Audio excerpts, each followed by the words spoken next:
We got the hits. We got the gist. This is Lagos' #1 lifestyle station, City 1051 FM. Dealers beat family members over missing hemp in Ondo. Interested. Visa-seeking Nigerian student lament sad experiences at U.S. Embassy. Atiku will carry out responsibilities with dignity, says Obasanjo. Never again will Nigeria be governed by opportunists, says Oshiomhole. PDP challenges Buhari to debate with Atiku. Everybody's looking forward to that, and let's see how that pans out. Gang rapes 13-year-old virgin while unconscious. Group 4's APC PDP policy documents. And Jonathan Otto congratulates Atiku at 72. Still in the Punch, Gowon urges Christians to fight extremists with love. And lastly, the Punch newspaper 2019 poll, another game of integrity and performance test, says ex-speaker. And we come to the Vanguard newspaper this morning. Naira depreciation to persist as political campaigns pressure forex market. Sell pressure to intensify this week as investors lose 139 billion naira. Niger Delta states to compete for logistics support at Development Forum, I beg your pardon. And 2019 Senate leader dismisses PDP's chances. Attacks. Serap urges Buhari to probe military spending. And that seemed to be across all national dailies this morning. Reps angry over high number of uncompleted projects in Niger Delta. The invasion of Akwa Ibom State Assembly. Fears as Saudi's governor Sean Atiku's installation. And reactions trail Delta killings by ritualists, Yahoo boys. Ogbemudia counsels politicians on campaign violence. Oshimbajo to declare open ASEA's 22nd AGM conference today. And Akwa Ibom renames airport after attack. Atiku committed Democrat, says Obi. Ogbeijo wants army to extend Operation Crocodile Smile Free. And lastly, the Vanguard court stops publication against Governor Udoh. Naira stable despite campaign spending. The first headline in the Nation newspaper. Oshiomhole Obasanjo planning to rule by proxy. Boko Haram, Nigeria, child defense ministers to meet. 23 billion naira bribe. Economic and Financial Crimes Commission clears 15 INEC officials. Lagos airport not attacked by terrorists, says FAD. Airports. 2019 Southwest may lose out as South lobbies PDP Atiku for SGF slot. NCAA cautions pilots, airline operators in flights in adverse weather. And Buhari service chiefs meet over soldiers killing. And that is definitely one headline we will be budging on this morning on topical issues. Catholic bishop decries IPOB's call for boycott of 2019 polls. 15 cow traders die in auto crash in Kebbi. On a sad note, and still in the Nation, Buhari directed us to campaign on issues, says Senator Enna. Operators hail Obaseki's and mining reforms. And lastly, police begin trial of killer cop in Bayelsa. And we take a look at the Daily Trust quickly. Lagos police dispel rumor of terror attack at the Muritala Mohammed International Airport. Ikere Monarch asks for recognition from Fahemi land grabbers invasion. Residents appeal for Oyo government police intervention. Ambode won't leave behind uncompleted projects. Forensic auditors to reps ignore ICANN's claim on Sifian bill. And new minimum wage is missing piece for post-recession growth, says Professor Waleke. Abaji vice chair killed after 3 million naira ransom. Yoruba chief preaches unity. Expert charges Federal Capital Territory residents on yellow fever. And lastly, in the Daily Draws, FCT minister condoles with Honor Abaji. And we look at the Daily Independent lastly with us this morning. Akwa Ibom government names airport after former governor Victor Atta. Stakeholders express concern over future of 9 Mobile. And sack service chiefs now. Buhari urge. Serap writes president seeks probe of military spending. And PDP again challenges Buhari to live debate with Atiku. I am done with honorary award, says Shoika. Use prayer, not violence, to resolve Nigeria's problem, says Gowon.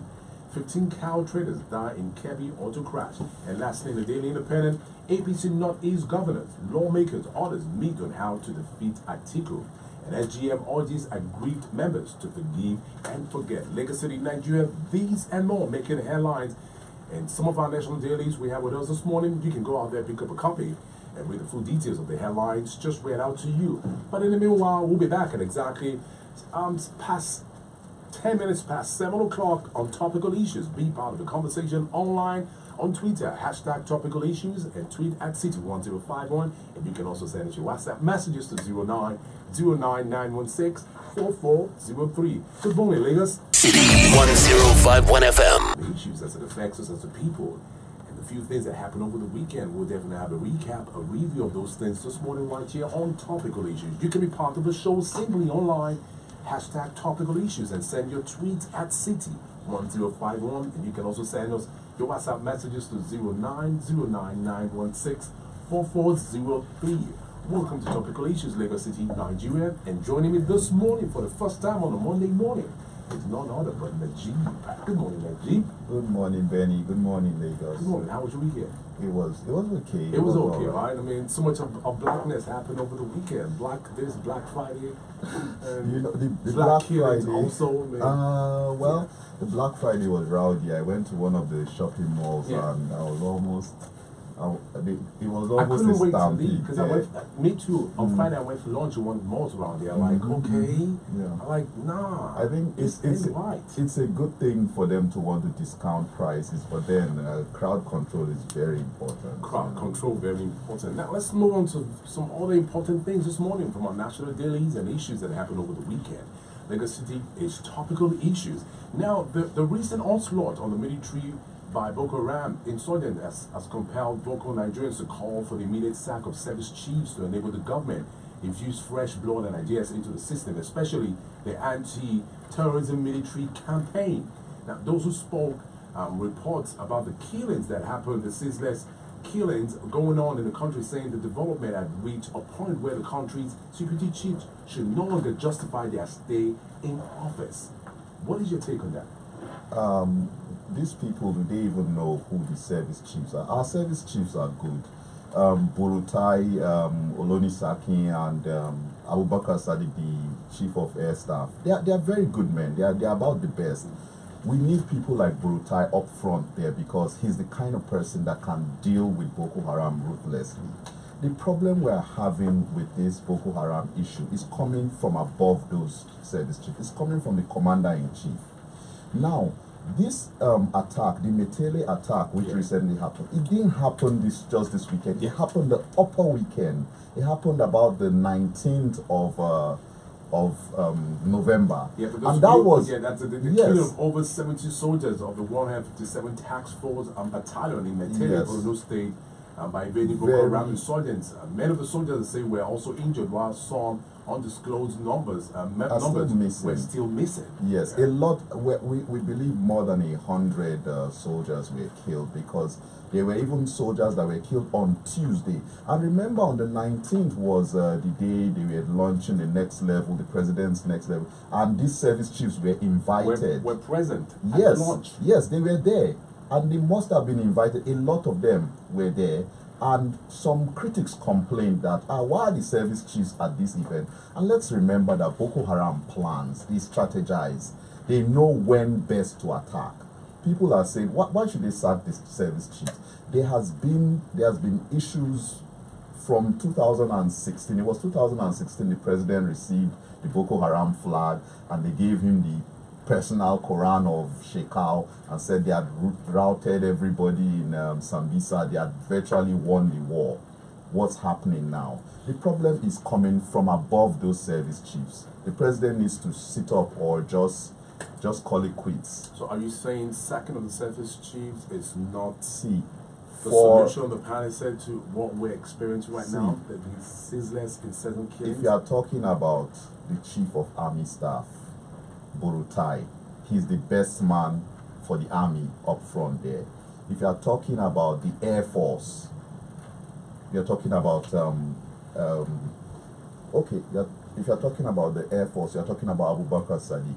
This is one of the best they have there. Now we sent out, we budgeted $1 billion for equipment to fight Boko Haram since December of 2017. And there's a video out there of these military men complaining that they don't have equipment. That most of the equipment they are using were things that Shagari bought in the 1980s, early 1980s. That is what they are using to fight Boko Haram today. They shoot. They take one shot from a tank. The next thing is overheated. They can't do anything with it. So where is the money? They paid $496 million or so to buy some new aircraft. I was just reading, those aircraft are nowhere to be found. Do you know what our government signed? They paid that money about April this year. They are going to receive those aircraft in 2020. When you have a war at hand, who does that kind of a thing? So there's also some money. Boko Haram is big business for some people. That's why it hasn't ended yet. Lagos City topical issues, whatever piques your interest in our dailies this morning. Let's get talking on Twitter. Hashtag topical issues and send us your tweets. Also on WhatsApp 0909-916-4403. President Muhammadu Buhari and the service chiefs held an emergency meeting yesterday, report has it. And this is over the renewed attacks by Boko Haram. Now, the meeting which took place at the presidential villa in Abuja also had the Inspector General of Police, Mr. Ibrahim Idris, in attendance. The Director General of the Department of State Service, Mr. Yusuf Bichi, also attended the meeting.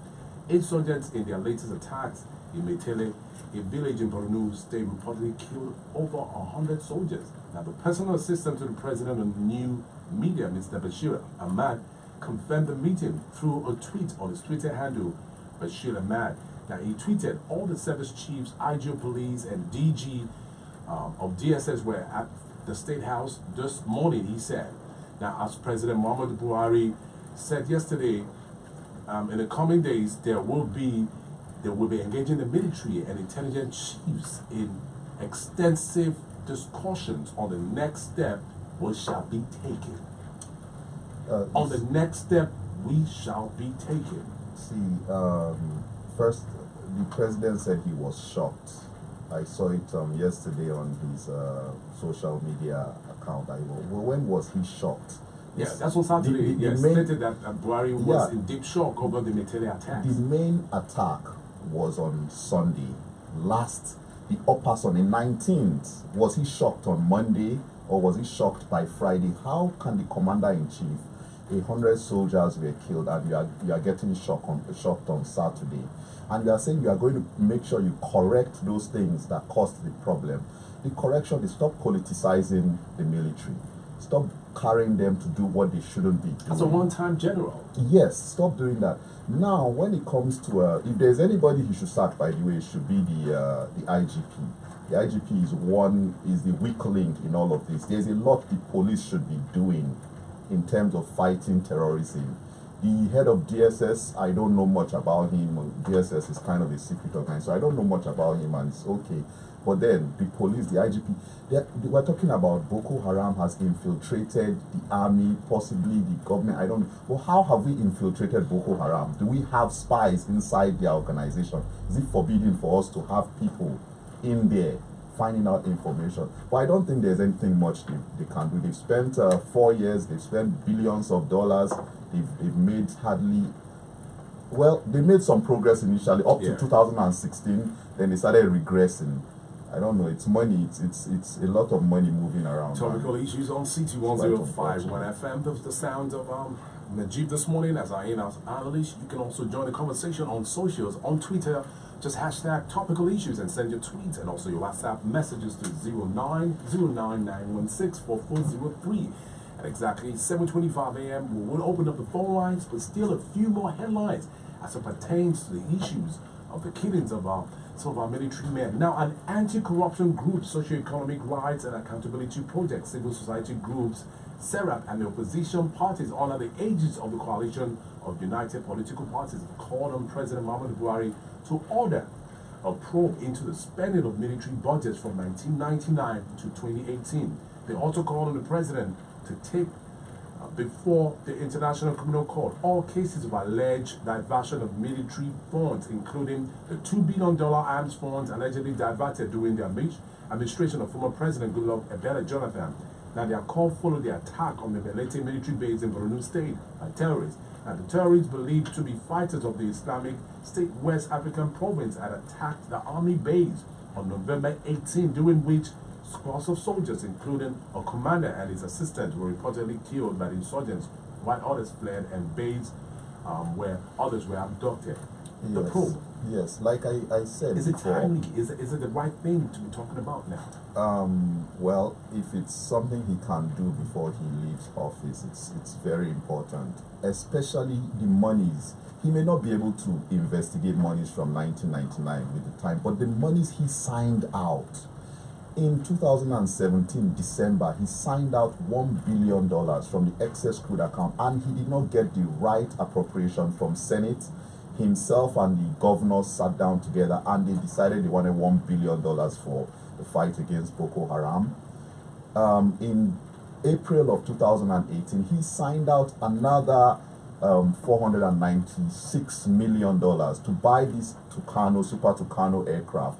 And the Senate and House of Reps, it was a big issue. Because we got the hits. We got the gist. This is Lagos' #1 lifestyle station. City 1051 FM.